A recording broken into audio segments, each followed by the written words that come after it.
스피릿이라고 하는 성령이라는 말을 들어보셨을 거예요. 뭐 그냥 교회에서 하는 소리지 뭐. 성령이 뭐요? 그냥 말 그대로 풀이하면 거룩한 영이에요. 영, 거룩한 영. 근데 이 성령을 사람들이 생각할 때 성령을 인격으로 보지 않고 그냥 뭐 성령의 힘, 파워, 능력, 에너지 이런 것들로만 생각하는 경향이 있어요. 아니, 그런 것들은 성령께서 역사하실 때 나타나는 하나의 현상들이지, 성령은 person, 인격이세요. 인격을 가지신 하나님이시거든요. 뭐 어떤 사람이 뭐 무슨 물건 하나 던져주듯이 성령 받아라, 그렇게 사람이 줄 수 있는 게 성령인가요? 그렇지 않더라고요. 그럼 성령은 그럼 어떤 영이에요? 성령은 하나님이시죠. 우리가 삼위일체라는 말을 들어보셨죠? One God in Trinity. 삼위일체라는 말은 성경에 없습니다. 근데 이 삼위일체라는 말을 최초로 사용한 사람은 터툴리안이라는 사람이에요. 터툴리안이 성경을 읽다 보니까 하나님이 한 분이신데 세 분으로 나타나는 거예요. 세 분이신데 보니까 또 한 분이에요. 이것도 설명을 못 하겠는 거예요. 삼위일체에 대해서 이야기할 수 있는 게 뭐 여러 가지 많이 있죠. 근데 삼위일체 설명을 다 못 하는 겁니다. 삼위일체 그러면은 하나님이 세 분이잖아요. 성경에 보니까 성부 하나님, 성자 예수님, 성령 하나님, 이 세 분 하나님이 계신데 세 분이 각각이시면서도 한 분이세요. 이 설명이 안 되는 거예요. 근데 성경에 보니까 성부 하나님이 제1위, 성자 예수님이 제2위, 성령 하나님이 제3위, 이렇게 등수가 매겨져 있는 것 같아요. 그러면 진짜 무슨 뭐 계급에 따라서 높고 낮아서 여기 등급이 매겨진 건가? 아니요. 아니에요. 권세와 능력과 영광과 존귀에서 다 똑같으세요. 근데 뭐가 달라요? 성경을 보니까 성부 하나님이 성자 예수님을 세상에 파송하셨어요. 그리고 성자 예수님이 순종해서 땅에 오셨어요. 그리고 성령을 보니까 하나님이 이 땅에 보내시기도 했고 예수님이 이 땅에 보내시기도 했어요. 그 성령을 하나님의 영, 예수의 영이라고도 하는 거예요. 그러다 보니까 성부께서 성자를 파송하셨고 성부와 성자께서 성령을 파송하셨구나. 그래서 굳이 우리가 1위 성부 하나님, 2위 성자 예수님, 3위 성령 하나님, 그렇게 구분하는 것뿐입니다. 성령은 말이죠, 하나님이세요. 하나님. 그분은 하나님으로서 모든 것을 알아요. 여러분, 내가 마음 먹는 거 내가 알죠? 내가 안다고. 하나님이 마음 먹는 거 성령이 다 아세요. 고린도전서 2장 10절에 보니까 오직 하나님이 성령으로 이것을 우리에게 보이셨으니 성령은 모든 것 곧 하나님의 깊은 것까지도 통달하시느니라. 우리가 성령의 세례와 성령의 충만을 받아야 되는 중요한 이유가 성령을 받으면 하나님의 깊은 것까지도 우리도 알게 되더라 이 말이에요.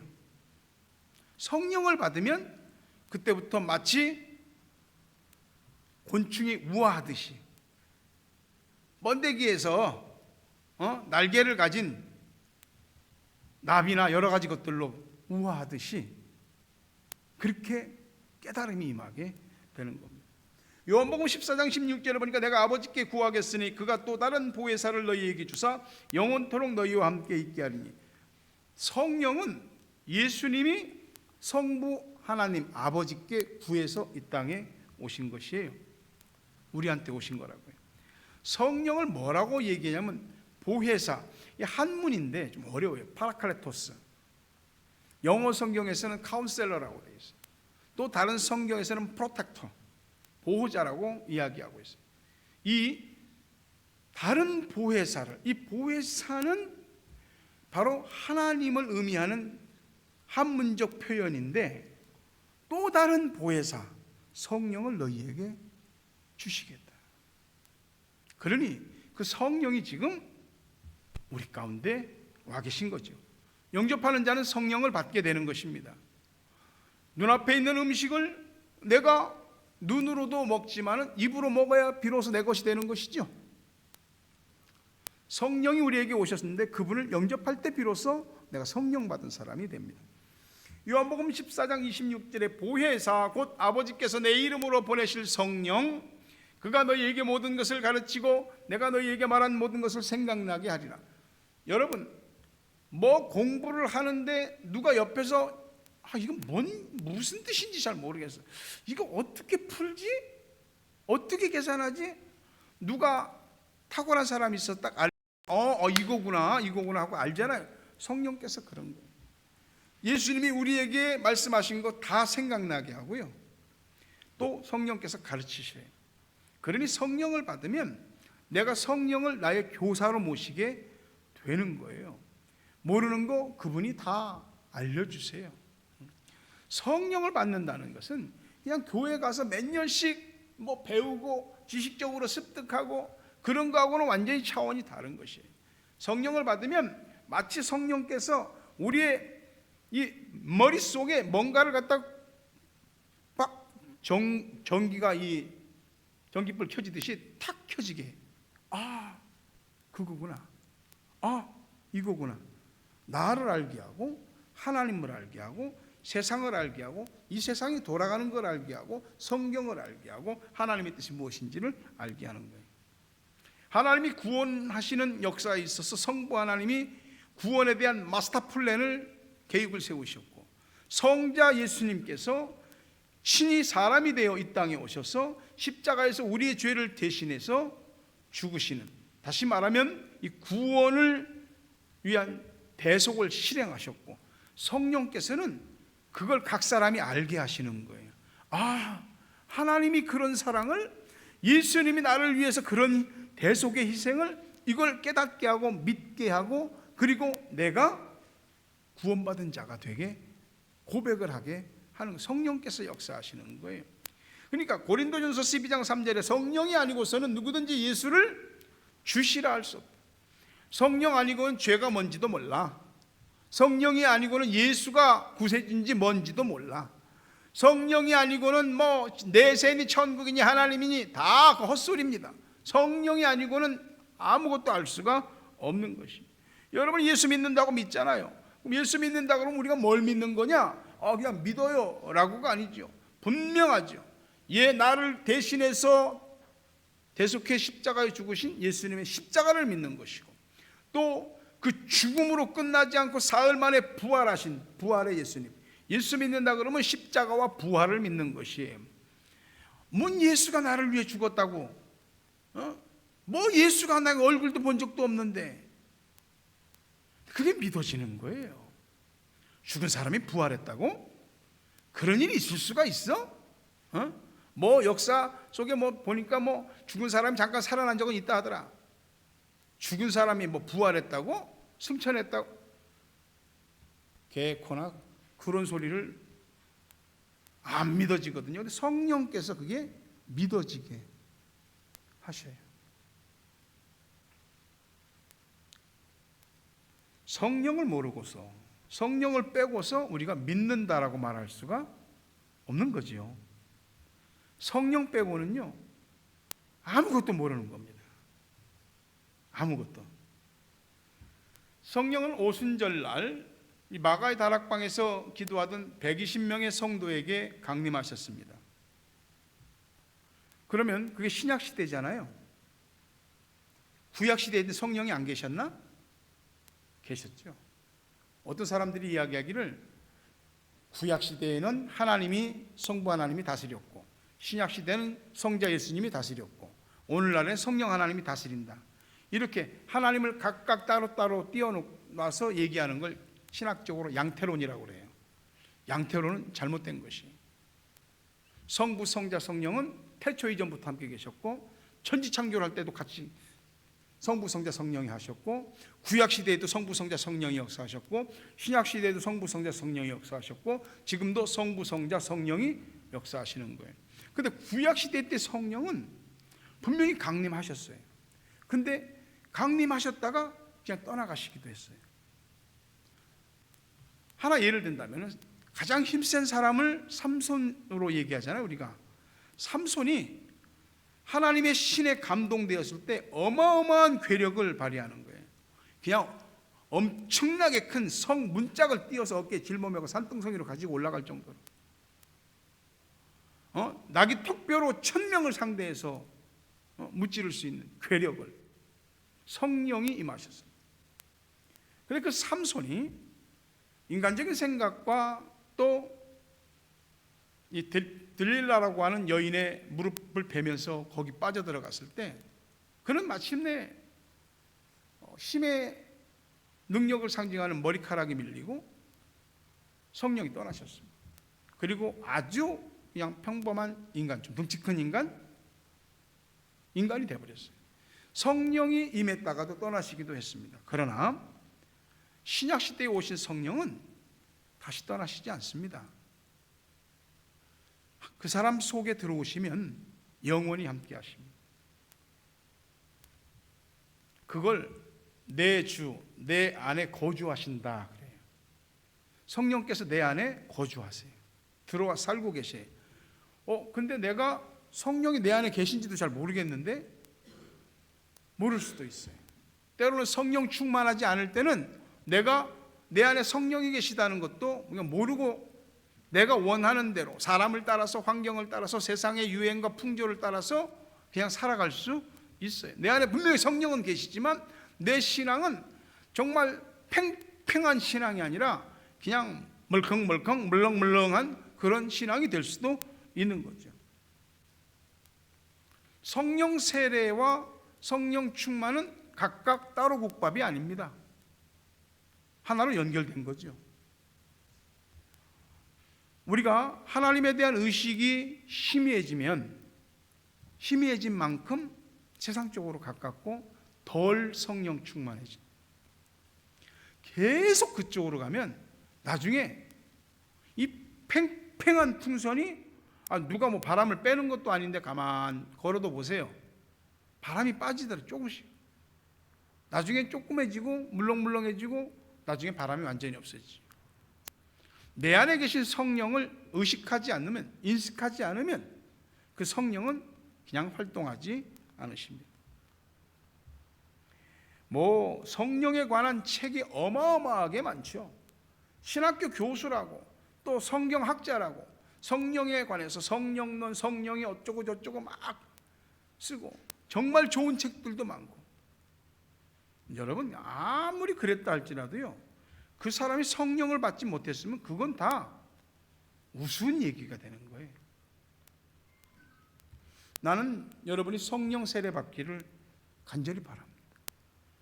여러분이 성령 충만하기를 바랍니다. 그건 저 목사인 내 바람이 아니라 사실은 여러분에 대한 하나님의 바람인 겁니다. 성령 받는 게 우리 신앙생활에 너무너무 중요한 것이에요. 사도행전 19장 2절 3절에 보니까 현대인의 성경에 여러분은 믿을 때 성령을 받았습니까? 우리는 성령이 있다는 것도 듣지 못했습니다. 그렇다면 여러분은 무슨 세례를 받았습니까? 요한의 세례입니다. 바울이 예수 잘 믿는다는 사람들한테 물어본 겁니다. 여러분 성령 받았습니까? 믿을 때. 뭔 성령? 성령 나 얘기도 못 들었는데 세례 받았습니까? 받았죠. 무슨 세례요? 물 세례 받았죠. 요한의 세례. 여러분 세례 받으셨습니까? 무슨 세례 받으셨어요? 교회에서 물로 이렇게 세례 받으셨죠? 그 요한의 세례입니다. 그럼 그 세례로 끝나느냐? 성령 세례를 받아야 돼요. 성령 세례. 그거는 받은 사람이 아는 내면적인 세례입니다. 뭘 몰라서 성령 세례를 못 받았다면 성령 세례를 받아야죠. 성령이 임하시는 날이 있습니다. 오순절날 성령이 임하신 것처럼 여러분 각 사람에게 성령께서 임하시는 날이 있습니다. 하나님께서 성령을 주시기로 한 날이 있다는 말이죠. 그러니 누구나 다 성령을 받아야 하는 겁니다. 태어날 때 인생이 시작되는 거 아닙니까? 우리가 성령을 받고 born again, 거듭날 때 신앙이 시작되는 겁니다. 아, 뜨거운 거를 맨손으로 만져보세요. 아, 뜨거워 그러잖아요. 정말 차가운 것에 손을 대면 어우 차가워 그러지 않겠어요? 성령을 받는 것이 우리가 전혀 모르고 있다면 깨달아야죠. 내게 빛을 비춰 주십시오. 내게 임하여 주십시오. 그래야 진짜 신앙생활이 시작되는 거죠. 성령을 받아야 진짜 믿어도 믿는 것이고 하나님을 향한 믿는 자로서의 첫걸음이 시작되는 거예요. 언제 성령 임하셨나? 다 같이 모일 때. 사도행전 2장 1절에 보니까 그들이 다 같이 한 곳에 모였더니, 다 같이 한 곳에 모였을 때 성령이 임하셨습니다. 모이지 않는 곳엔 하나님의 역사가 없습니다. 모인다는 것은 나 혼자가 아닌 최소한 2사람 이상이어야 모인다고 할 수 있지 않겠습니까? 기도하는 사람들의 모임에 성령이 임하셨다는 얘기죠. 히브리서 10장 25절의 현대인의 성경으로 보니까 어떤 사람들의 습관과 같이 모이기를 중단하지 말고 서로 격려하여 주님이 오신 날이 가까울수록 더욱 모이는 일에 힘씁시다. 모이는 것도 영적 습관이고 안 모이는 것도 영적 습관입니다. 교회가 모이는 것이 중단되면 하나님의 역사도 중단되는 겁니다. 하나님 능력이 없어서가 아닙니다. 놀고 먹고 마시고 즐기고 하는 모든 일에는 사람들이 시간을 내고 모여도 마지막 때가 되면 안 모인다고 그랬습니다. 말세가 되어질수록 안 모인다고 그랬습니다. 코로나 팬데믹 이후에 한국, 뉴질랜드, 전 세계 모든 나라의 국가들에 있는 교회들이 전부 다 반토막, 3분의 1, 침체 다 줄어들었습니다. 한국도 최소한 150만에서 200만 명의 교인들이 줄었다고 합니다. 코로나 이후에라는 이게 이제 핑계가 된 겁니다. 안 모이던 사람들이 코로나를 핑계로 더 안 모이게 된 명분을 찾은 것이죠. 굳이 교회라는 곳에 모이지 않아도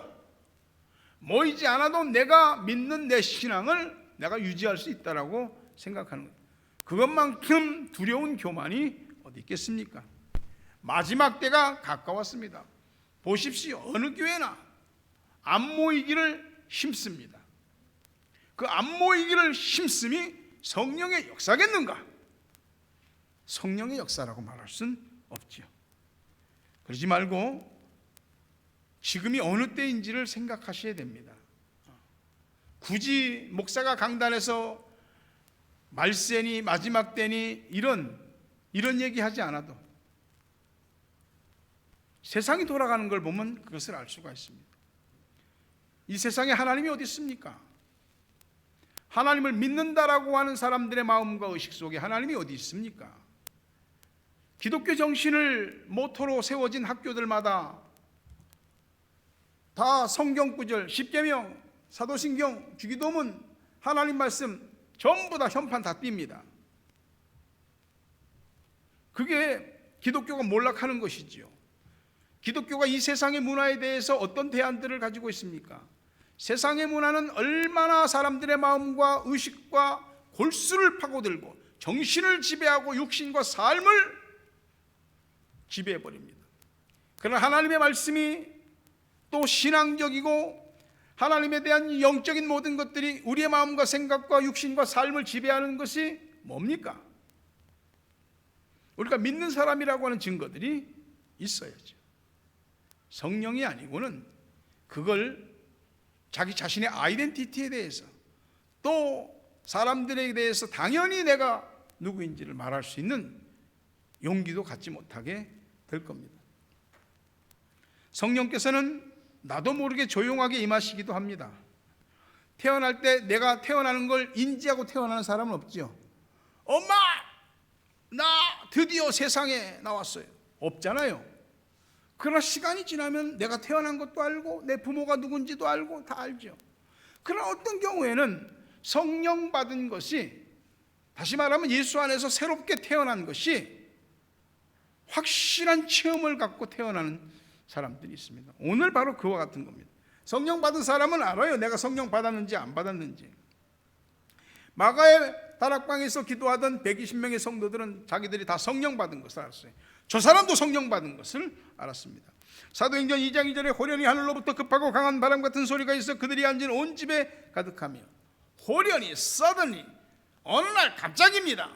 성령은 신앙적 내공이 차곡차곡 쌓이고 갔다가 어느 정도 쌓이면 그때 임하는가? 네, 그럴 수도 있죠. 하지만 어떤 사람들에게 성령이 임하는 그냥 어느 날 suddenly, 어느 날 갑자기입니다. 어느 날 갑자기 마음이 뜨거워집니다. 어느 날 갑자기 생각의 판도가 달라집니다. 어느 날 갑자기 언어의 구조가 달라지고, 어느 날 갑자기 내 삶의 행태가 달라집니다. 어느 날 갑자기입니다. 어느 날 성령이 땅이 아닌 하늘로부터 오셨다고. 우리가 땅으로부터 받을 수 있는 것들이 우리의 영혼과 정신세계를 지배한다고 한다면 순서가 바뀐 것이죠. 하늘로부터 오신 성령이 땅이 아닙니다. 하늘로부터 오셨습니다. 그분이 갑자기 임하시는데, 기도하던 사람들이 모인 집에 마치 엄청난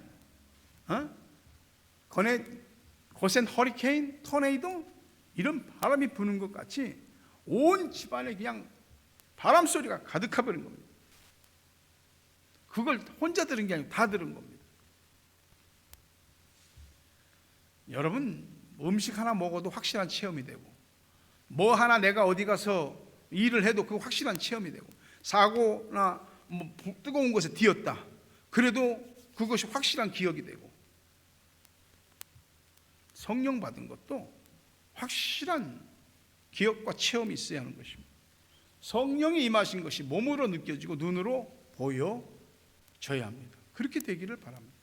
사도행전 2장 3절에 마치 불의 혀처럼 갈라지는 것들이 그들에게 보여 각 사람 위에 하나씩 임하였더니, 성령 세례 받는 것 말이죠, 여러 사람이 다 함께 있더라도 궁극적으로는 다 한 사람, 각 사람 한 사람 한 사람이 교회 안에서 다 은혜를 받는다 할지라도 성령은 한 사람 한 사람에게 임합니다.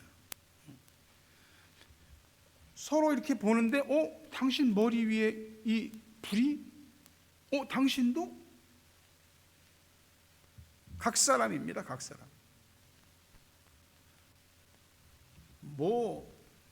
누구 따라서 어디 가고 아니에요. 각 사람이 성령 받는 겁니다. 여러분, 한 사람 한 사람에게 성령의 불이 임하고, 저 사람 성령 받은 사람이야 하는 것이 서로 보여지게 되길 주의 이름으로 축복합니다. 성령 세례는 성령 충만과 연결됩니다.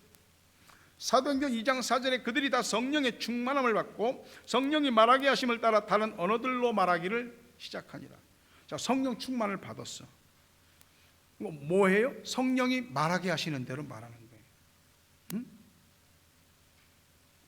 구약 성경에 보게 되면 노아의 홍수 뒤에 사람들은, 야, 다시는 우리 이 땅에서 흩어지는 일이 없도록 뭉치자. 그래서 그들이 탑을 만들었다 하거든요.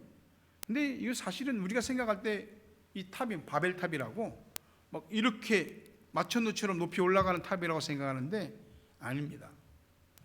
그들이 쌓은 탑이라고 하는 것은 하늘 끝까지 쌓자, 우리 이름을 하늘까지 드러내자, 그건 시티입니다. 도시의 도시. 여러분, 인간이 하나님께 대적하기 위해서 만든 게 뭐냐면 도시의 도시. 그 도시 안에 하나님은 없고 사람으로 가득 채워졌어요.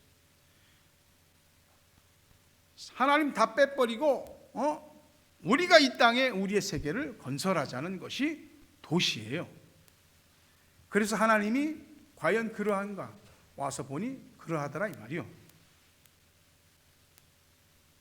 저들이 언어가 하나이기 때문에 저렇게 힘을 합쳐서 도시를 건설하니 저들의 언어를 혼란스럽게, 카오스, 혼란스럽게 만들어.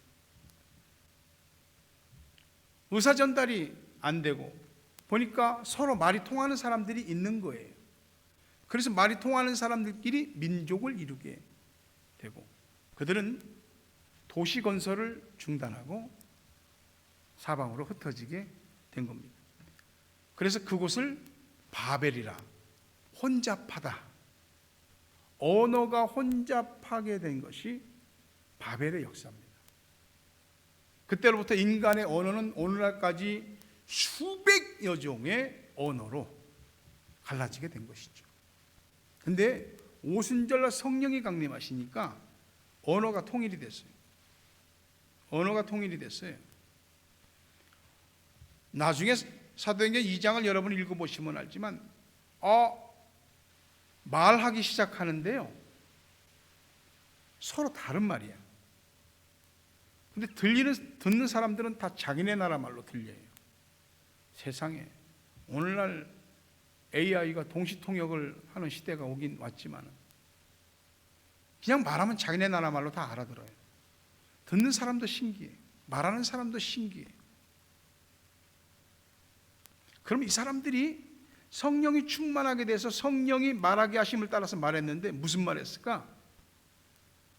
와, 이런 놀라운 일이, 이런 어마어마한 일이 나한테. 자기 하고 싶은 얘기한 거 아니고요, 성령이 말하게 하시는 거.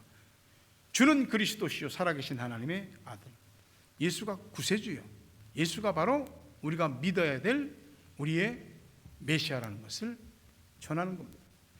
성령 충만하고 그들이 성령이 말하게 하심을 따라서 말한 것이 예수 복음 전파인 거죠.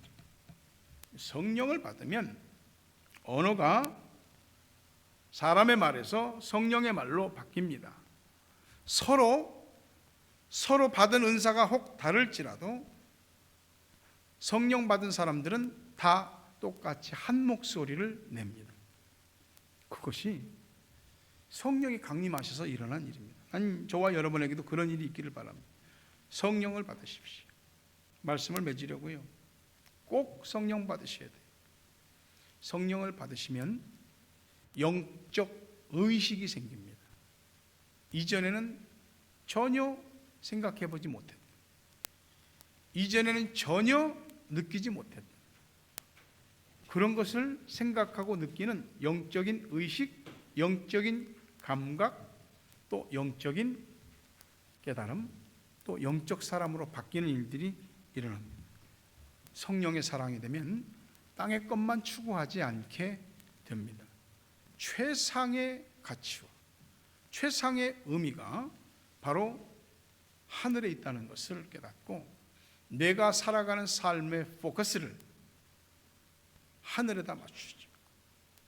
그리고 성령의 사람으로 사는 겁니다. 오늘 강림하신 성령님께서 여러분에게 임하셔서 성령 세례를 받으시고 마치 새 술에 취한 것처럼 성령 충만하게 되기를 간절히 바랍니다. 성령께서 오셔서 그 일을 여러분을 통해 하시게 될 줄로 믿습니다.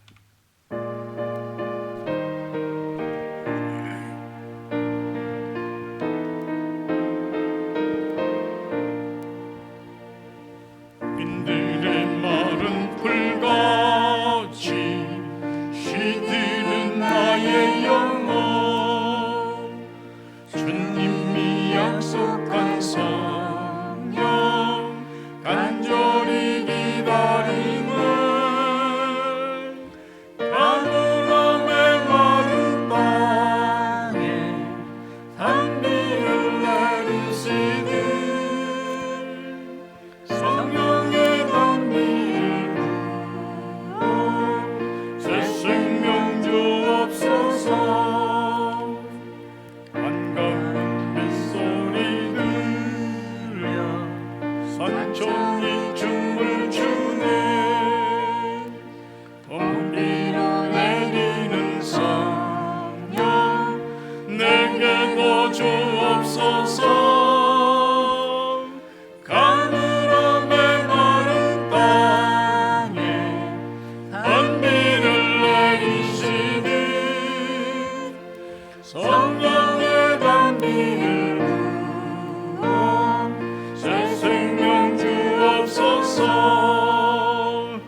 말씀을 생각하시면서 기도하십시다. 성령 받으셔야 됩니다. 사모하셔야 됩니다. 갈망하셔야 됩니다. 그래야 진짜 믿음 생활이 시작되고 내가 믿는 모든 게 진짜 신앙생활이 되는 것입니다. 간절한 마음으로 오순절 마가다락방에 임했던 성령님 내게 임하여 달라고 간구하시기를 바랍니다. 아버지 하나님, 성령이 임하시는 그날이 우리에게 언제까지 보장되어 있는 것이 아니니 오늘 내게 성령이 임하시는 날로 삼아 성령 세례를 받게 하시고 거듭나 새롭게 태어난 사람의 신앙생활이 시작될 수 있도록 도와주시옵소서. 우리 각자가 믿음이 있지만 다 함께 모일 때, 다 함께 한 곳에 모일 때 성령이 임하시는 걸 보았습니다. 모이기를 힘쓰는 자들이 되게 하시고, 아버지 하나님, 우리 주님께서 피 흘려 값지고 세우신 주님의 교회에 이곳에 모여 하나님께 한 마음 한 목소리로 간구하고 성령의 세례와 충만을 받는 우리 모두가 되게 하여 주시옵소서. 서로가 서로를 격려하여 모이기를 힘쓰게 하시고 모임을 흩어지게 하는 어떤 말도 들리지 않게 하여 주시옵소서. 아버지 하나님, 간절히 빌고 원하옵나니 급하고 강한 바람 같은 소리가 불의 여처럼 갈라지는 성령의 임하심이 우리에게도 있기를 간절히 원합니다. 각 사람 머리 위에 성령의 불이 하나씩 임하고 나도 너도 다 성령 받은 것에 대한 놀라운 체험과 간증과 확신들을 갖게 하여 주시옵소서. 성령의 세례와 성령의 충만을 받고 성령의 말을 하게 하시고 성령의 뜻을 따라 한 목소리를 내게 하시고 예수 복음 전하는, 그리고 영적 의식을 갖고 땅의 것을 추구하는 데서 발걸음을 돌이키는 변화와 새로운 역사들이 있게 하여 주옵소서. 성령의 세수에 취하게 하여 주시옵소서. 성령의 뜻대로 행하여 하나님의 뜻을 이루는 우리 모두가 되게 하여 주시옵소서.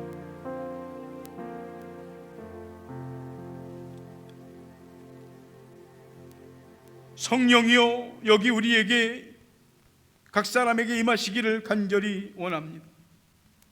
예배의 자유로 모인 저들 모두 위에 성령이 임하시고 성령 받은 체험 확실히 갖게 하시고 성령 받은 자답게 우리의 마음과 생각과 의식과 우리의 말함과 행동이 하늘의 것을 추구하는 자들로 근본적으로 바뀌게 하여 주시옵소서.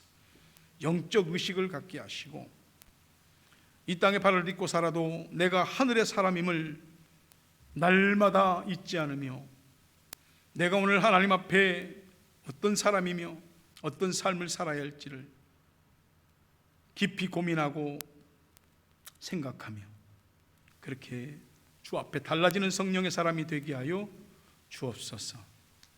예수 그리스도의 은혜와 하나님 아버지 사랑과 성령님 교통하심, 은혜와 복주심이 오늘 성령 세례와 성령 충만 받기 원하는 성도들 머리 위에, 저들의 가정, 자녀, 생업 위에, 고국 땅과 세계 각처에 있는 사랑하는 우리 가족들, 기도하는 모든 기도의 동역자들 머리 위에 이제부터 영원토록 함께 있을지어다.